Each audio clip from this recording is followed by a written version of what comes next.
Yeah, Shasta College. How you doing? You're as hot as I am. I only have a swamp cooler, and it doesn't do much good. Anyway, I hope you're all staying cooler than I am. Um, this is it. School ends on Thursday, which is tomorrow. Uh, my schedule said August 1st, and so I thought we had another week. We don't. It ends tomorrow, so that's why the mix up in the assignments and whatnot. I just wanted to tell you, I wish we could have done cinema for the next week. I love movies. They're what I majored in. I'm a filmmaker. Cinema has been in my life as far as I can remember. When I used to go to the movies with my mother, who never took me to children's movies, took me to her movies, which was eye-opening in 1961 when I'm 10. Anyway, the point is, cinema is, I barely got to touch it, and that's a shame. But you're just going to do the one paper, and some of you told me that Persona, the Ingmar Bergman movie, didn't have subtitles. I'm sorry about that. I don't know why they weren't working. And so I assigned another silent movie by Charlie Chaplin, The Kid, which is a masterpiece. You don't need subtitles because it's silent. You could do either one. If you've done the Bergman film, you don't have to do the Chaplin film. If you got the subtitles, some of you did get subtitles, others didn't for some reason. I don't know why. It's just the technology is kind of messed up, I guess. Anyway, so either one, get those papers in. Yes, the deadline's tomorrow, but I made it Sunday because they gave me a couple more days leeway. So get everything in by this Sunday by midnight, okay? A lot of you are panicking now and wondering what you could do to make up for all your lost assignments. Do the assignments. That's all I can say. Yes, you will be late. It's better late than never. Some of you haven't hardly done any of the assignments, and you have a lot to do in the next 3 or 4 days. Get them in. I don't want to flunk anybody in this class, but you got to work. You got to work to earn it. You will be late. You'll lose points, but it's better than no points. At least you'll hopefully get a passing grade. Summer. This has been the hottest summer, they say, in Reading's history. We've had more 110-degree days than ever before in the world's history. Anyway, it was always hot. Now it's even hotter. Hope you guys are staying cool somehow. Get your journals. You can hand them in right now. The due date's right now. Get them in. You don't need to enter any more journals. That's an easy 10 points if you did it. I'm looking at the discussions right now. Make sure you participated in those. Part of your participation and the journal and your participation is all graded together. So hopefully you've piped in on the discussions. If not, you'll lose a couple points. Anyway, this is a condensed class, 6-7 weeks, I think. It's usually 17 weeks, which gives us plenty of time to spend 2 weeks on each topic. Now, 3 or 4 days on each topic. Anyway, it's rushed, but that's what we signed up for. Anyway, I hope you guys are doing well. Anything you need to ask me or tell me or whatever, shoot me at an email. Shoot me at rexhaas@yahoo.com or text me at 530-941-9661. I'm available. Class officially ends to me this Sunday. Get your papers in, but the school does end tomorrow.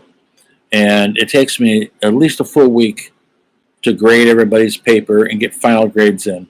And yes, I do count the extra credit, and I have to add it all up on my calculator. It takes me several days. So please have patience that way. I don't really want to talk about cinema much. I sent you, what's the point? I'll talk about it a little bit. Cinema, Jean-Luc Godard, the French filmmaker who just died this last year at 92, and made films up until last year. He was making films. That's how much a believer in cinema he was. He's famously quoted his book. It's a great book called Everything is Cinema.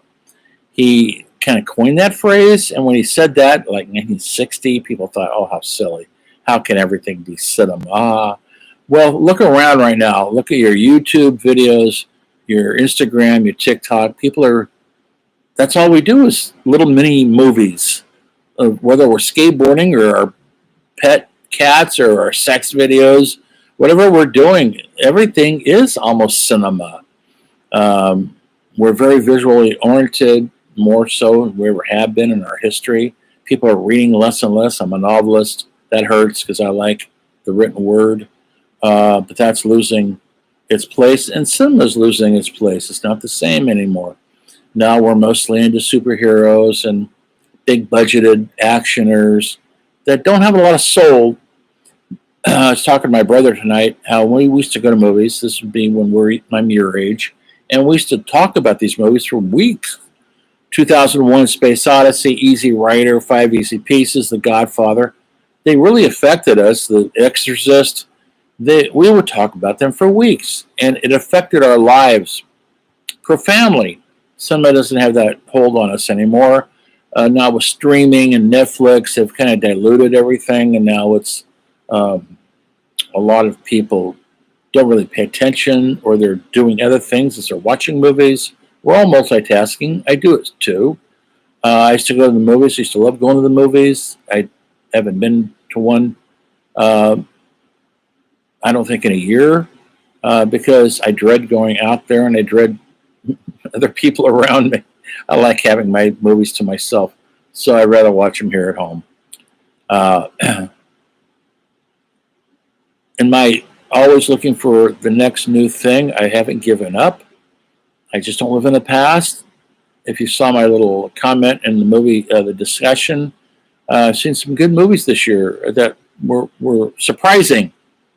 One of them is called Poor Things, and it turned out to be won the Academy Award, which is really weird, but Emma Stone, who was wonderful in it. It was a shocking original movie, and even a guy like me who's been around a long time was surprised at the nuance and the deeper, subtle meaning of that film. Check it out, Poor Things. I think might be on Netflix. It's on one of them. Anyway, yes, there's a lot of special effects and that whole thing. That's what we expect now, but it has a lot of emotional depth also to it. And a lot of foreign films are still doing that.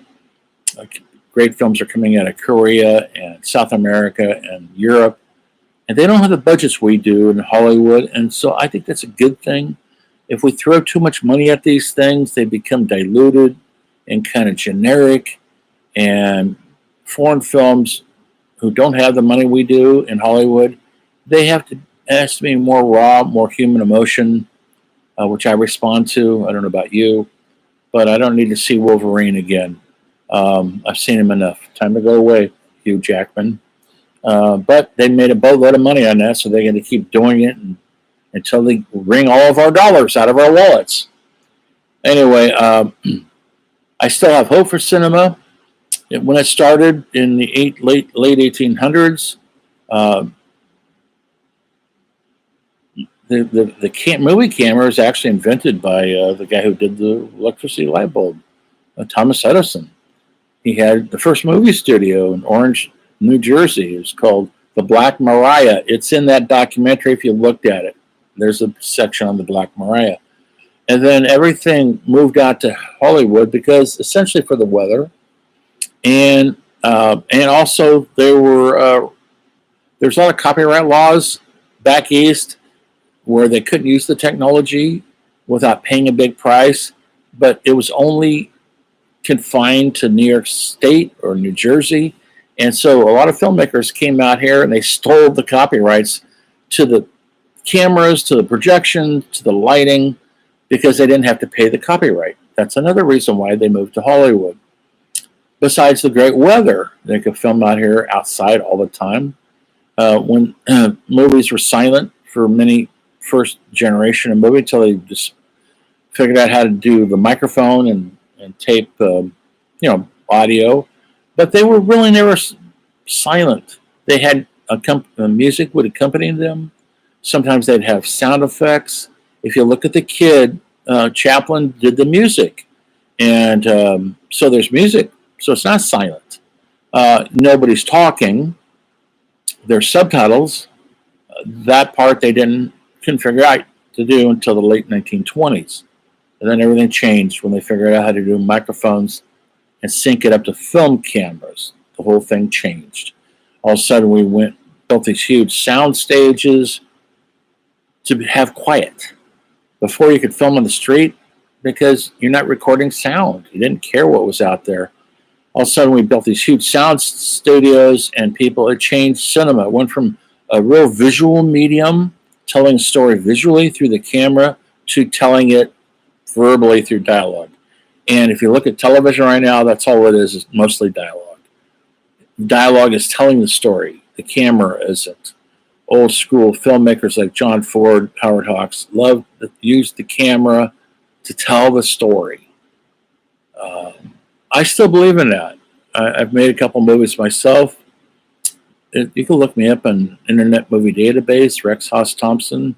I directed a movie called and wrote it, God Drives a Pontiac. Came out in 96, I think. And then I did another movie called Law of the Ocean, which came out about 2007. I did that up in Portland on next to nothing money-wise. You don't need a lot of money to make films now. All you do, technically, is you just need your cell phone. If you have a script and some friends, get together and make your own movie. Don't wait around for somebody to give you a bunch of money. It doesn't matter.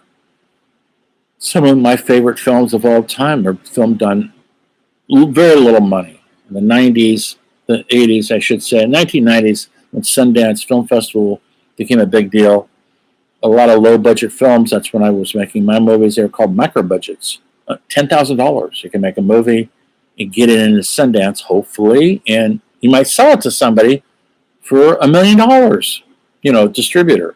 That was the dream. A lot of people made it through there, guys like Quentin Tarantino and Reservoir Dogs and Robert Rodriguez, and who went on to do big movies, but they started off at small film festivals. And that was the dream in those days. The festivals have lost their luster. They become big business now. It's not the same anymore. But anyway, cinema still is thriving. You could tell a story through visuals. You don't have to have any money. I do all my own music. I play all the instruments. I do pay my actors, not much, $50 a day. I'm working on a new film right now. I'm not shooting it yet. I'm planning to. The dream is alive. It always stays alive because I believe in the truth of cinema. And when you've been at it this long, I'm not going to go back. I'm not going to stop playing my electric guitar, even though nobody plays guitar anymore. Everything's all auto-tune and people dancing with dancers and stuff like that. That's pop culture. That's fine. But I believe in learning some chords and playing with a drummer and a bass player. I came in of age and with the Beatles, Rolling Stones, and I loved the punk rock era of Ramones and Patti Smith. A lot of you wrote a good paper about Patti Smith. I appreciate it. I've seen her many times, and she's older than me, and wiser and more brilliant. And God bless Patti Smith. Anyway, I'm happy to see some of the papers you guys have written. People are still making a mistake and not giving me 3 full pages. You're losing points on that. Or a works cited page.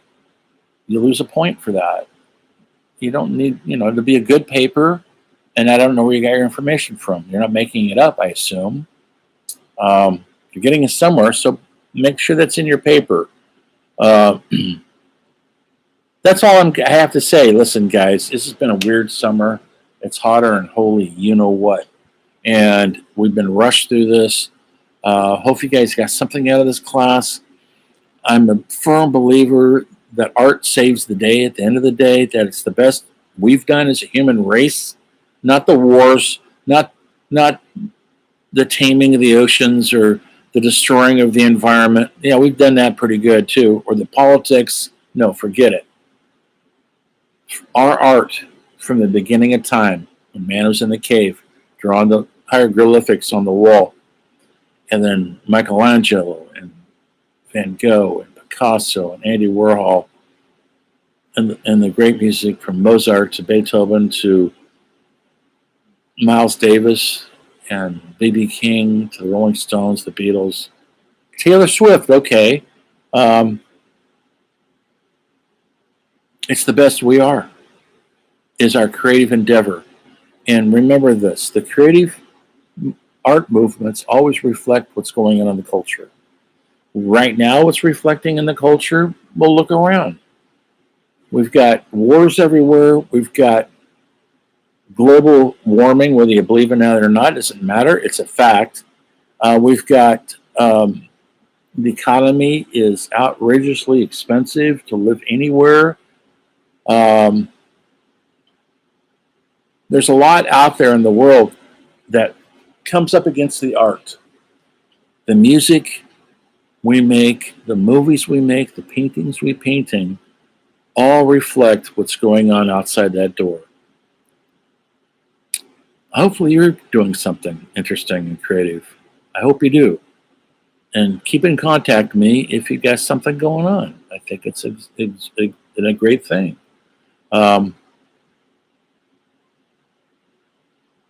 Everybody's story hasn't been told. Your story hasn't been told. So don't think every movie's been made, or every painting's been painted, or every book's been written. It hasn't. Your book hasn't been written. So with that note, please stay creative and stay in school. Keep educating, because education is knowledge, and knowledge is simply power. So stay focused. Do no harm to anyone or to the planet or to any animals. Let them have their life. They all deserve it. Yes, even the black widow spider that's in my bathroom right now, and I've let him live down there for 3 months. As long as he stays on his side of the room, I'm not bugging him. Anyway, kids, it was a pleasure leading you on this short journey of Summer School 2024. Stay involved in the human race and pass it forward. Okay? I'll see you down the road.